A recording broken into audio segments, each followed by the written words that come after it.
Welcome to the Coach's Corner. Today we're going to cover stage two, topic three, the customer journey archeology, finding entry points when you're new. You don't need 100 case studies. You only need one entry point.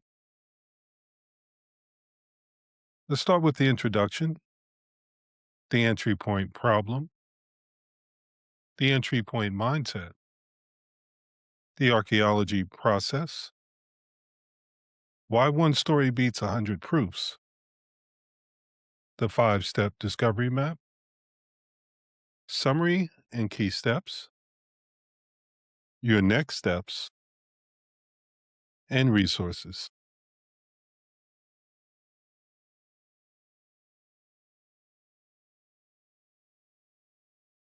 Introduction. One entry point. That's where it begins.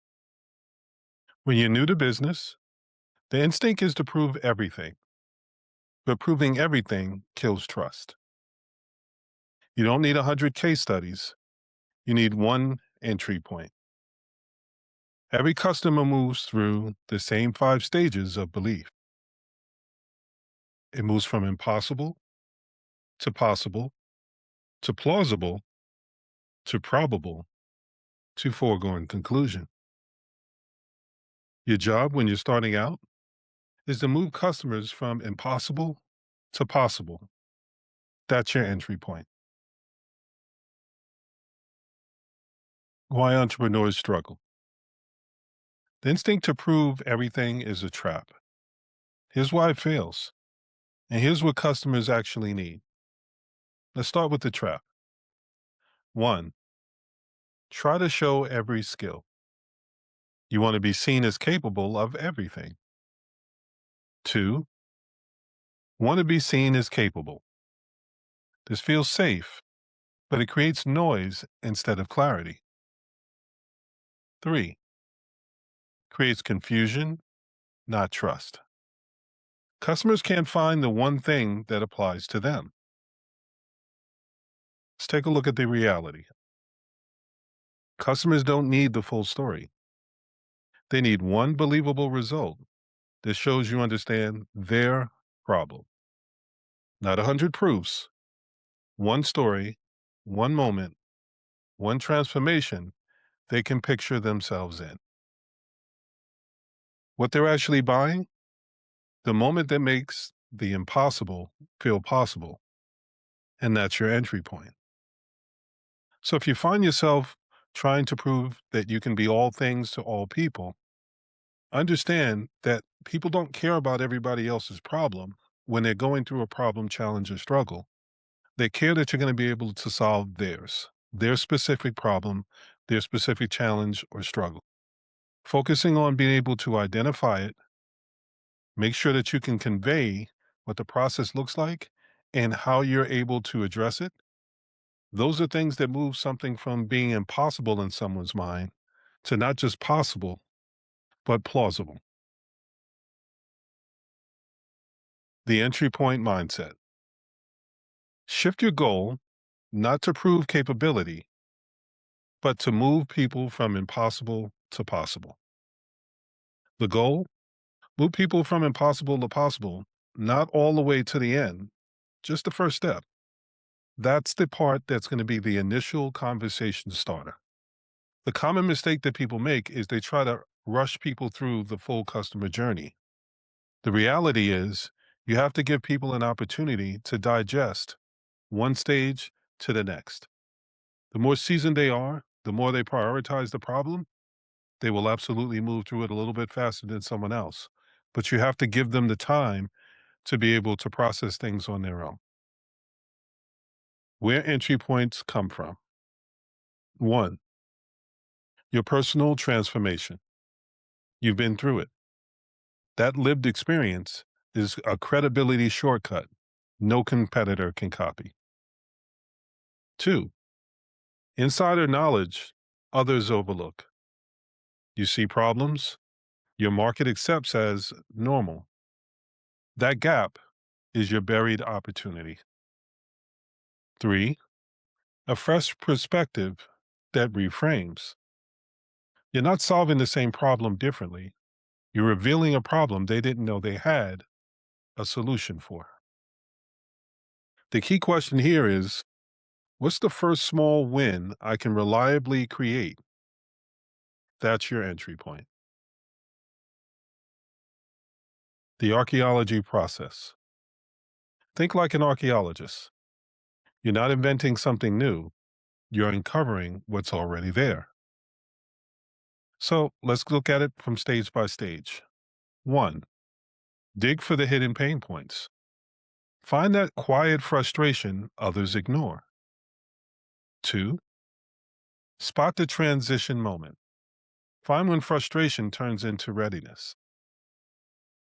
Three, identify your aha moment. Define the quick win that flips doubt into belief.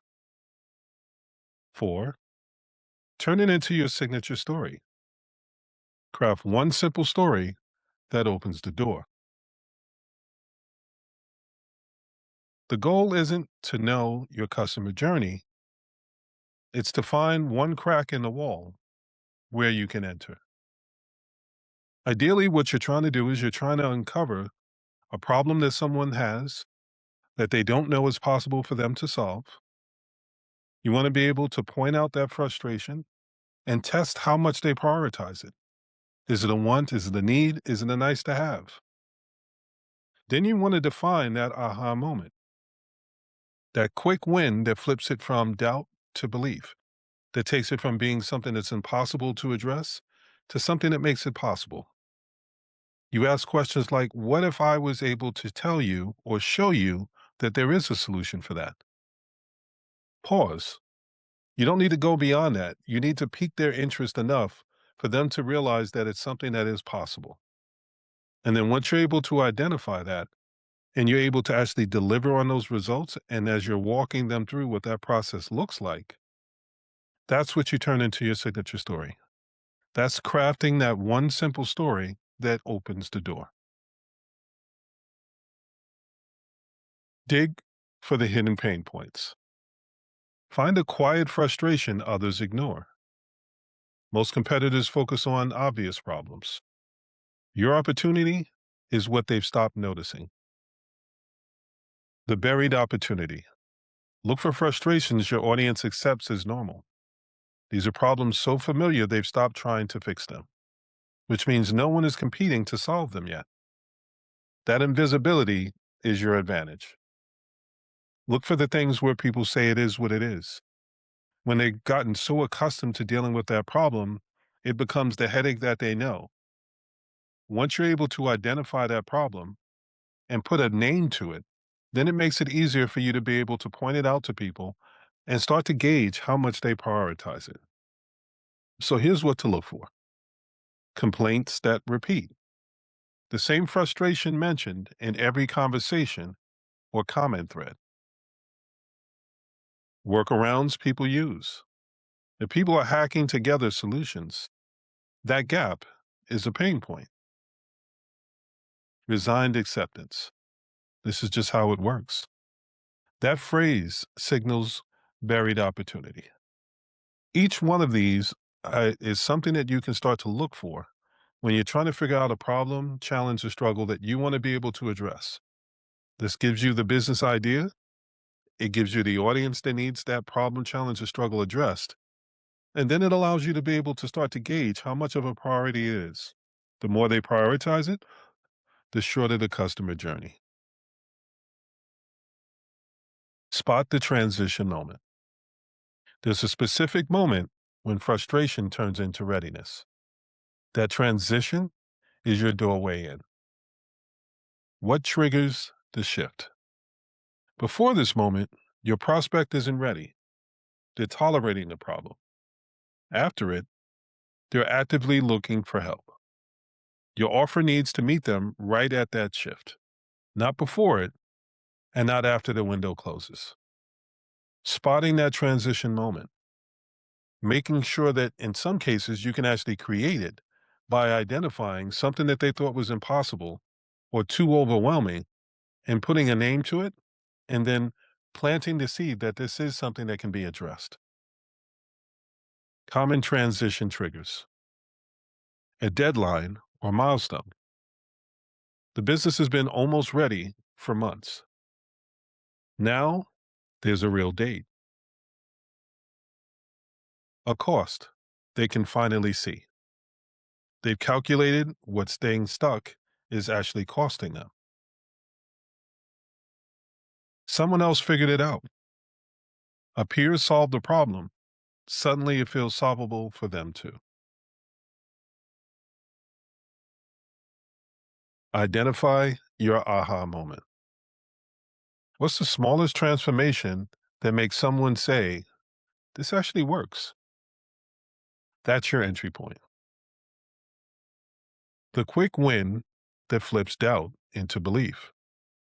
Your aha moment is the first small win you can consistently create. The moment the customer shifts from skeptical to convinced. It doesn't need to be dramatic, it needs to be reliable. How to identify your aha moment?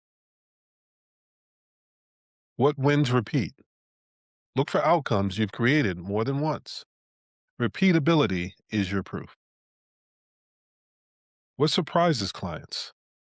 The moment they say, I didn't expect that, is often your strongest aha. What changes their language? When they stop saying maybe and they start saying definitely, that's it. Turn it into your signature story. Your signature story demonstrates the transformation in a way that makes prospects see themselves in it. One story, one success, one clear message. I can help you make this shift. Maybe it's the client who finally launched after months of hesitation. Maybe it's the business owner who found peace in the process you simplified. That one transformation becomes your entry point, and over time, your reputation. Your signature story structure: where they were, the problem or stuck point they recognized themselves in, what shifted, the one intervention or insight that changed their trajectory,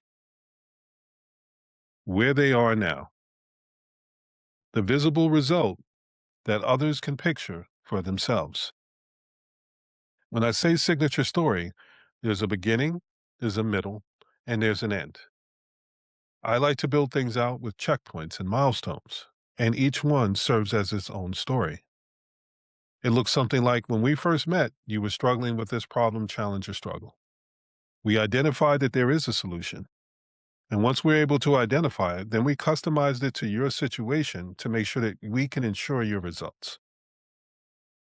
Once we started to implement it, you started to see the progress that you were making. Where we're at now is now that's no longer a problem, challenge, or struggle. Now it's a win. Here's where we started. Here's what we did. Here's where we are now. Why one story beats 100 proofs. Specificity creates believability. Volume creates noise. Here's why focused proof always wins. 1. Specificity creates believability. One clear story outperforms a pile of proof. A specific outcome, client, context, results, is far more convincing than a list of capabilities. Plenty of people can list out all the possibilities that they can deliver, that they can promise. But having one clear story that someone can see the beginning, the middle, and the end of, the client, the context, the results, that's going to get you believability. That's going to build their confidence in your ability to be able to deliver on the things that you're promising. 2, clarity builds faster trust. People connect with the focused narratives, not the featured lists. When they can see themselves in your story, trust forms in minutes, not months. The goal is to be able to make an observation, to point things out so that they're the hero in the story. Not here's all the things that I can do and making it about yourself. It's telling a story that they can see themselves in, where someone started having a problem or a challenge or a struggle, how you were able to point something out, and that person was able to fill in the blanks of, here's what I need this to do for me. And once they were able to identify that, it made it easier for you to be able to deliver on what they were looking for and get them the results that they needed. That transition builds trust faster. Showing someone 100 testimonials, but none of them actually feel relatable, that's counterproductive. Three, one story creates momentum. Your first win creates the foundation for everything that follows. The signature story attracts the next client, who becomes your second story. What you really want to be able to do is build something out that allows you to be able to build on it. Every time you go through the process of finding a problem, challenge, or struggle, customizing it to the business or the person, and making sure that you're giving them a great customer experience, and then delivering on that result, that's one more story you're going to be able to tell. So you're not competing with experts who've been doing this for years. You're solving different problems, the ones they've stopped noticing. The 5-step discovery map. Most entrepreneurs think they know how people find them, but they're guessing. This map reveals what customers actually did. 1. The first touch point. How did they first hear about you? 2. Discovery trail. What did they look at before reaching out? 3. Decision moment. What made you decide to take action now? 4. Friction points. Was there anything that almost stopped you? 5. Emotional hook. What did this choice mean to you personally?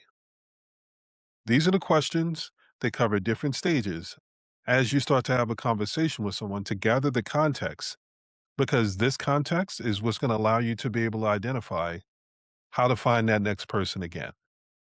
So let's go through this again. How did they first hear about you? When you can identify how someone found out about you, that gives you an idea of where you need to promote yourself so that more people can find you that way. What did they look at before reaching out? What made them feel like, you know what, you gave me enough information for me to be interested enough to take action, to reach out, to want to learn more? What made you decide to take action now? Sometimes this is situational awareness. You want to understand what took place in their life that made them want to be able to address that problem, challenge, or struggle now, as opposed to I can get to it tomorrow or somewhere down the line. Was there anything that almost stopped you? Identifying this is going to allow you to be able to have a objection that you can address. You want to understand what their hesitation is, what could potentially get in the way of you being able to work with that person. Because once you can identify it, that becomes the competitor that you need to address. What did this choice mean to you personally? This is where you start to find out what the stakes are. What made them prioritize it in a way that made them want to take action? By identifying what these questions are and getting answers to them, it arms you to be able to move people through that customer journey. So ask these 5 questions after every sale. You don't need surveys or software, just curiosity. Summary. You can't wait for stability to find your entry point. Your entry point creates the stability. The business that makes it past 30K aren't the ones that waited for perfect conditions. They're the ones that found one clear entry point and used it to build trust under pressure. So let's go back over this again. Stop trying to prove everything. One clear signal beats 100 credentials. Noise kills trust. Find one entry point, the moment that changes how customers see what's possible for them. Your first win becomes your signature story. That story is your most powerful marketing asset. Build around it. Entry points don't need perfect conditions, they need pressure. You already have that, and it's something that will allow you to start now. 4 moves this week. You don't need a complete customer journey mapped out. You need 4 moves this week. 1. Identify one hidden pain point. List 3 struggles you understand deeply. Circle the one where you can create a fast, visible win. 2. Define the transition moment. When does frustration turn into readiness in your market? That's your doorway in. 3. Craft your aha moment story. What's the smallest transformation you can reliably deliver? Write one sentence about it. 4. Test your signature story. Share it with one prospect this week and watch how they respond. The reaction tells you everything. Your next best client already left you a breadcrumb trail. This process helps you follow it.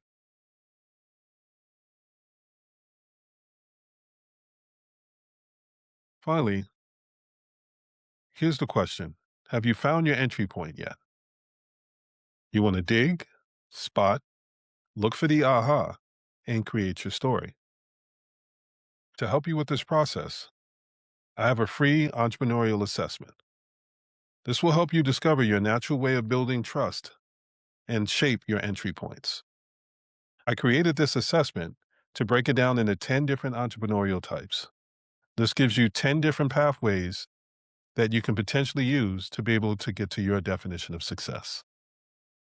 I'll share the link in the description. I hope you found this helpful. If you did, like, share, and subscribe, and I will see you in the next episode. You can find this episode and the previous stages in the 0 to 30K playlist. I'll see you next time.